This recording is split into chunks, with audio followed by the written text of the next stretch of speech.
Marami pa raw pong ibubunyag yung retiradong pulis na si Arturo Las Cañas. Ayon yan sa kanyang abogado.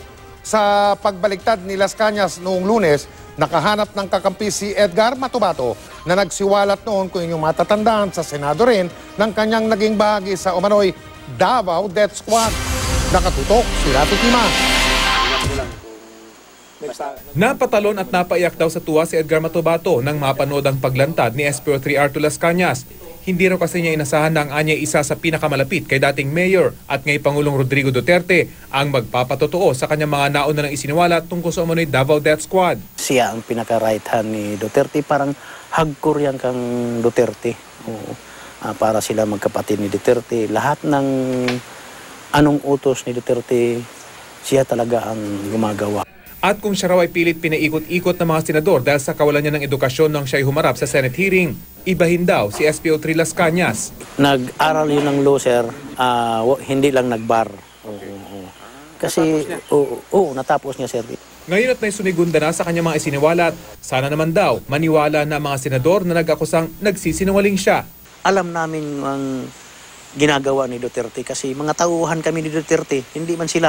Ngayon lang sila sumikat. Nga dumikit sila kang Duterte dahil presidente na, sir. Sa public testimony ni Las Cañas noong nakarang araw, isa sa kanya mga binanggit ang pambobomba sa mga moske na una na rin isiniwalat ni Matubato. Pareho nilang sinabi utos daw ito ni Duterte bilang ganti raw sa pambobomba sa San Pedro Cathedral o Davao Cathedral. Pero bukod daw sa pagpapasabog, marami pa raw silang dinukot na suspect sa pambobomba sa Davao Cathedral at tahimik na pinatay sa utos raw ni Duterte. Umutos naman siya nga, yung mga suspect patayin nyo ng mga Muslim. Pinagdudukot lang namin, sir, hindi binabaril namin para tahimik, hindi nalalaman. Parehong nagsalita si Matubato at Las Cañas tungkol sa pagpatay sa broadcaster na si Jun Pala. At pareho nilang sinabi na iniutos ito ni Duterte dahil sa galit nito sa walang tigil na pambabatikos ni Pala. Pareho rin nilang ikinuwento ang pagpatay sa religious leader na si Jun Bersabal.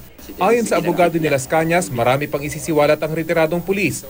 At dahil napakadetalyado ng kanyang mga kwento, mahirap daw itong hindi paniwalaan. Kayo mismo, hindi naman siguro kayo magpapaloko sa isang tao? Hindi. At sabi ko nga, kumbinsido kami sa kanyang detalye, sa pagbibigay ng mga pangalan, mga insidente.